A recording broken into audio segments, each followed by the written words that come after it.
My name's Nicole. Growing up, the difference between me and my twin sister, Rachel, was huge.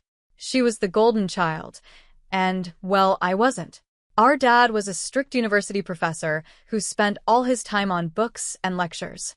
Our mom was the perfect housewife, dedicated to her home and family, always pushing us to follow in her footsteps. For as long as I can remember, home felt more like being constantly judged. My parents had a vision of the perfect family, and it didn't include a daughter who wore band t-shirts and kept to herself. "Nicole, why can't you be more like your sister?" was my mom's favorite phrase, usually said when I came to breakfast with my headphones in, trying to block everything out. Rachel, on the other hand, soaked up all their approval. "I don't get why it's so hard for you to wear a nice dress and smile more," she'd say, flipping her perfect hair.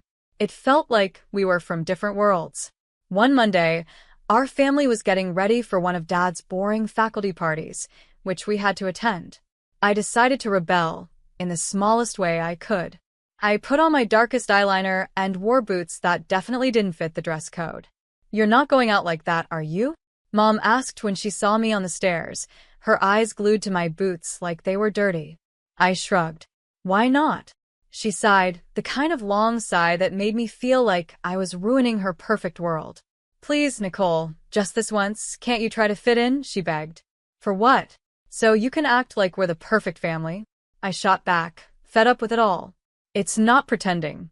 It's about showing respect for your father," she said, her voice getting serious. Rachel, hearing us, came down the hallway, her heels clicking loudly. "Mom's right, Angela. It's not that hard to look decent. Why do you always make things difficult?" "Maybe I don't want to be a copy of you, Rachel," I snapped, feeling my face get hot. I hated these arguments, hated being compared to her. I hated feeling like I didn't fit in my own home. Dad showed up at the bottom of the stairs, his eyebrows furrowed. His voice was firm. "Nicole, go change now. We're leaving in 22 minutes. There was no arguing with him. He didn't have to yell. The look of disappointment on his face was enough to make me turn around and go back to my room. I swapped my boots for plain flats and wiped off half of my eyeliner. On the way to the party, the car was silent, except for the classical music Dad always played because he thought it was calming. I stared out the window as the trees blurred by. In that moment, I promised myself that one day, I'd live a life where no one could tell me what to wear, how to act, or who to be. I'd be free from these constant expectations. My room was the only place where I could pretend I was somewhere else, away from all the pressure. Unlike the rest of the house, which was filled with my parents' choices, my room was mine. It wasn't much, just walls covered in sketches and music posters, but it was my escape. One evening, I was trying to get lost in my favorite music when Dad knocked and walked into my room with his usual frown. "Nicole, turn that noise down. And why haven't you studied with Rachel today?" "You both have exams coming up," he said in a stern voice.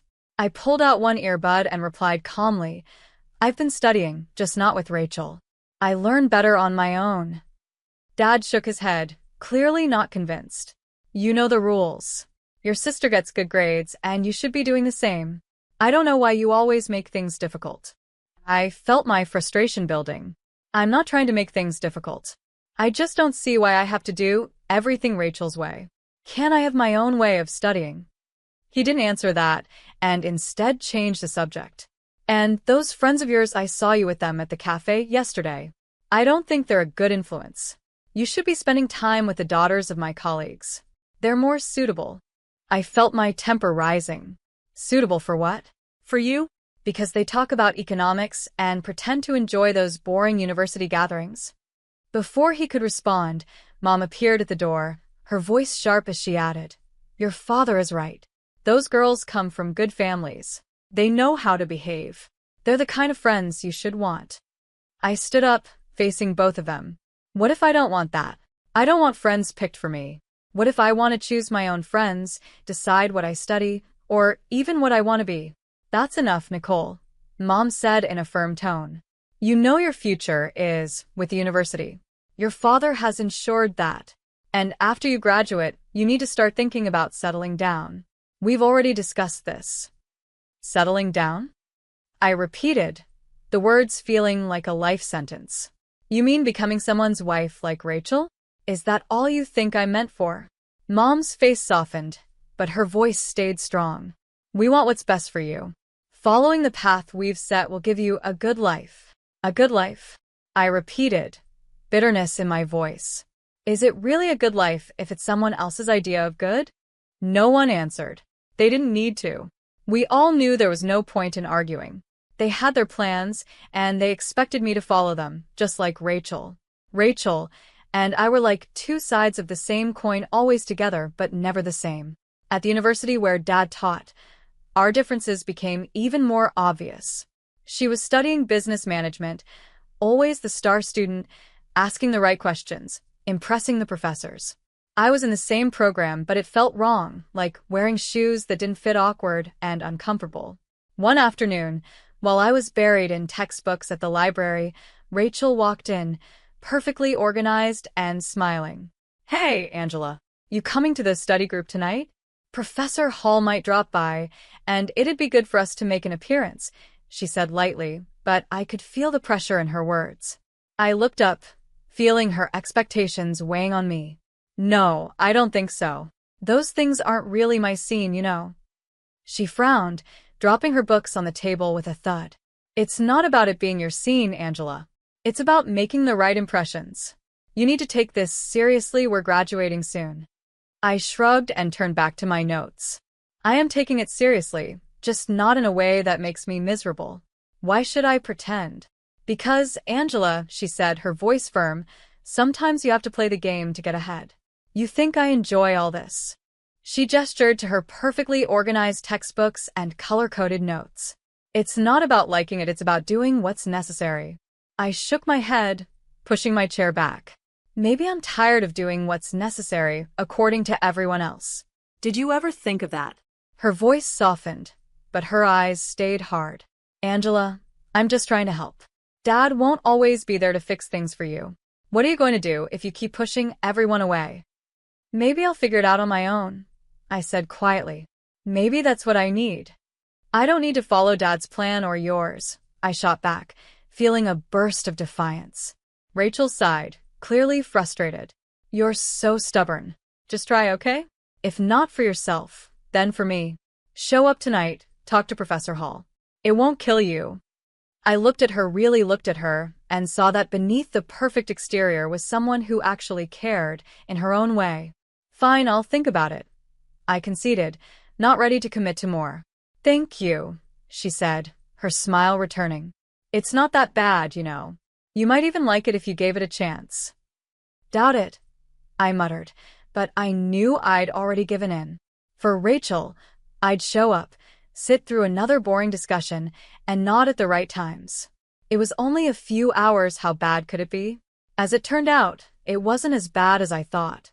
Professor Hall was actually interesting when he wasn't lecturing from a podium. I even asked a question, which earned a surprised but pleased look from Rachel. Later, as we walked back to our dorm, Rachel nudged me. See? Not so terrible, right? That little piece between us didn't last long. In our final year, Rachel introduced us to her fiancé, a lawyer 13 years older, well-established, and exactly what our parents had always dreamed of. Mom and Dad were thrilled, praising Rachel for making such a smart match. Then, they turned their expectant eyes on me. Now, Nicole, it's your turn to find someone suitable, Dad said one evening over dinner, his tone making it clear that my time was running out. Mom nodded eagerly, already planning my future, like it was another one of her organized home projects. Think about your future, dear.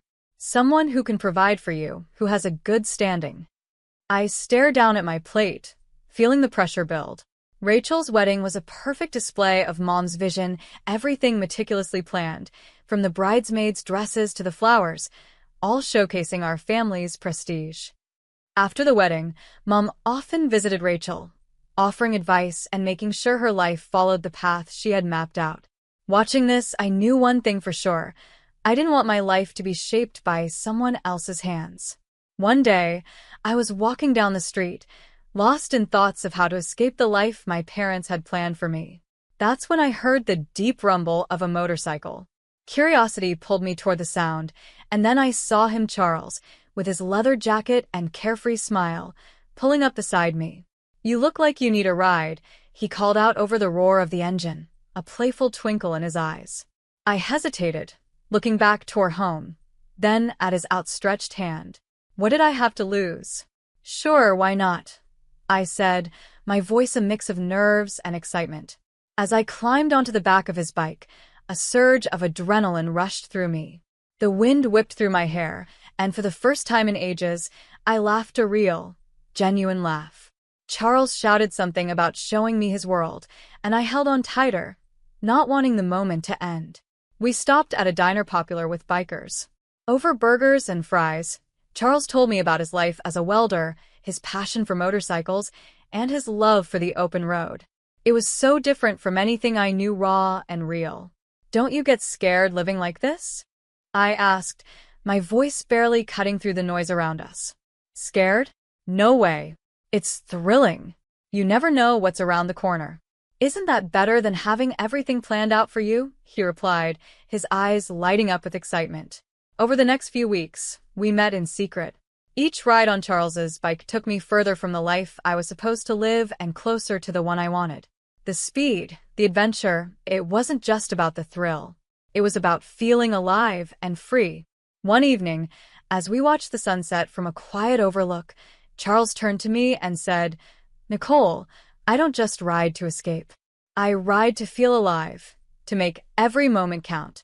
With you, every moment feels like it matters." I leaned into him, my heart racing. "I've never felt like this before. You make me feel free, Charles." He smiled and pulled me closer. "Then let's stop just existing. Let's live." 4 months with Charles felt like a lifetime of moments I had always dreamed of. The night he proposed under the stars, with the gentle hum of his bike in the background, my heart said yes before I could even speak. It was perfect, except for one thing: my parents.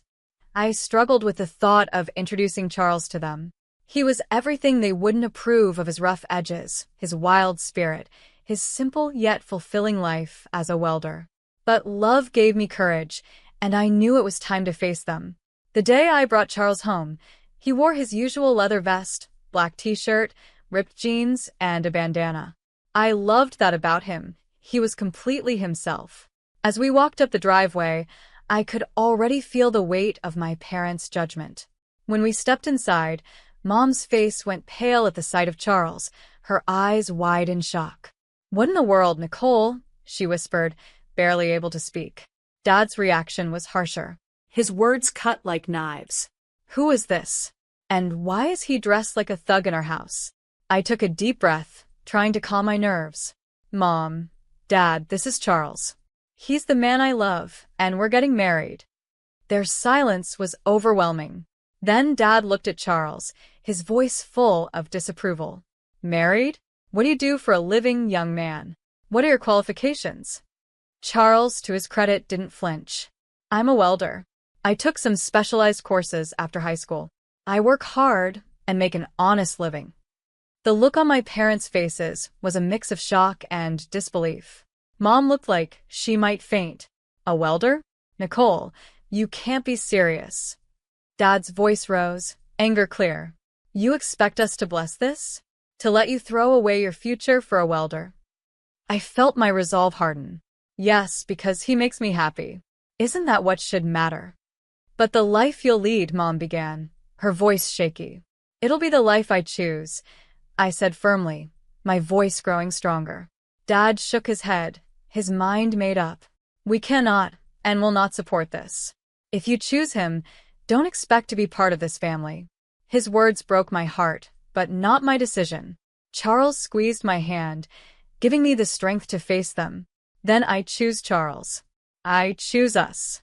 I choose my happiness." Mom's eyes filled with tears, and Dad's jaw tightened. "If you walk out with him, don't bother coming back," he said coldly. As Charles and I left my parents' house, my emotions were all over the place: pain, relief, excitement, and fear, all mixed together. The night air felt different, like every breath was leading me into a new life. We rode in silence for a while, the steady hum of the motorcycle beneath us, the only sound. When we finally stopped at a small diner on the edge of town, Charles turned to me, his face serious. "Are you sure about this, Nicole? Really sure? There's no going back after tonight," he said, his eyes searching mine for any sign of doubt. I nodded, squeezing his hand. "I've never been more sure of anything. Being with you feels right. It feels like what I'm supposed to do." He smiled that charming smile that had won me over the first day we met. "All right then, let's do it. Let's start our life together." Inside the diner, we found a quiet booth in the corner. The waitress brought us 2 coffees without asking, and we sat there, planning our next steps. "So, what's first?" I asked, stirring cream into my coffee, watching it swirl. "We'll need to find a place to stay, at least for a while. Then maybe look for jobs. I've got some friends who can help us get started," Charles said, his tone practical but hopeful. "It's going to be tough, isn't it?" I asked, feeling both nervous and excited. I wasn't really asking, more just stating the obvious. The reality of what we were doing was sinking in. Charles reached across the table, covering my hand with his. "It might be tough, but we'll handle it together. We've both been through hard times before, right?" I couldn't help but laugh, a quick, real laugh. "Right." Together. We spent hours in that diner, talking and planning. Every so often, Charles would throw out an idea that sounded so wild and free, it made my heart race.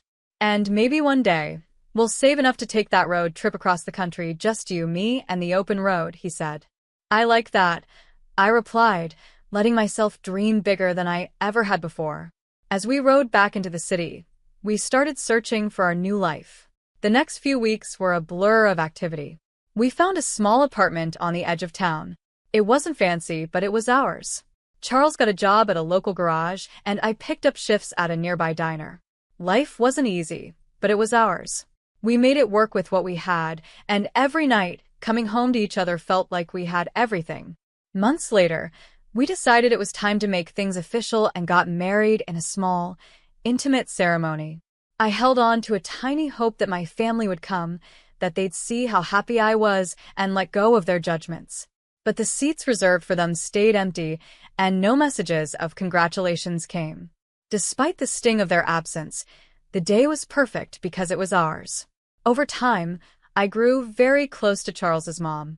She welcomed me with open arms, calling me her daughter and helping fill the void left by my family's rejection. Her warmth and love healed some of the pain my parents had caused. Things started looking up for us. After Charles completed training and became a certified underwater welder, his income jumped to $450,000 a year. That change made a huge difference. We were able to buy a townhouse in a nice area, the kind of place I'd always dreamed of, but never thought I'd actually live in. I started working as a dispatcher at Charles's company, and it didn't feel like just a job. It felt like I was part of something important, supporting the man I loved and building our future together. On weekends, we'd escape the city on his bike, speeding through winding roads and enjoying breathtaking views. Those moments, with the wind in my hair and Charles's warmth behind me, were pure bliss. Living close by, my mother-in-law became a regular visitor.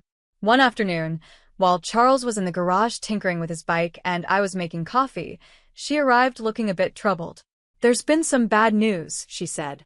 She sat down at the kitchen table and said, "There's something about a professor at the university involved in a harassment scandal." My heart skipped a beat. "Oh, did they say who it was?" I asked, trying to keep my voice calm, but dreading the answer. She shook her head. "No, they didn't mention a name on the radio, but you know how these things go. It's probably all over the TV by now." Nodding, I turned on the television and tuned into the news. Sure enough, there was a report on the scandal, and just as I feared, my father's face appeared on the screen. The anchor described the accusations, and I felt a cold wave of shock wash over me. I turned off the TV and sat down, trying to process it all. Charles came in, wiping his hands on a rag, and saw the look on my face. "What's wrong, babe?" he asked, concern all over his face. I swallowed hard, my voice barely a whisper. "It's my dad. He's been accused of harassing a student." Charles's expression hardened for a moment, but then he came over and took my hand. I'm sorry, Nicole. That's tough. How do you want to handle it? I shook my head, not sure what to do. I don't know. We're not even close anymore. What can I do? He squeezed my hand, understanding. Whatever you need, I'm here for you. We don't have to figure it out right now. I decided to wait and see how things played out before making any decisions. Whatever happened, I knew Charles would be by my side, and that gave me the reassurance I needed to face whatever came next. Life had been peaceful until one afternoon at work, when a familiar car pulled into the parking lot. I hadn't seen my parents in a long time, and seeing them brought back a flood of emotions I thought I had put behind me. They both looked very different. The scandal had clearly taken a toll. Mom had lost a lot of weight and looked older, while Dad seemed broken, a shadow of the stern man he used to be. Mom saw me and rushed over, arms open, as if nothing had happened, as if the years of distance and disapproval could be erased in an instant. But I couldn't hug her, not now. Instead, I stepped back and took Charles's hand, finding strength in his presence. Nicole, it was so hard to find you, Mom said, her voice shaky with emotion. Dad, always blunt, got straight to the point, his voice rough and bitter. I was accused unfairly, you know. I went to your sister's husband for help, but he wanted a fortune. Your sister took his side, and now they've kicked us out. We need your help. I stared at them, disbelief and anger swirling inside me. Help? After all these years, now you show up and ask for help. Mom's voice was desperate. We have nowhere else to go. They've disowned us too. We thought maybe we could stay with you. I almost laughed at how ridiculous it was. Stay with me? After you disowned me? You made it clear I wasn't your daughter anymore. Dad's face turned red, his temper rising. You owe us, Nicole, after everything we've done for you. You're wrong, I said, feeling Charles squeeze my hand for support. I don't owe you anything. You threw me out because I chose my happiness over your demands.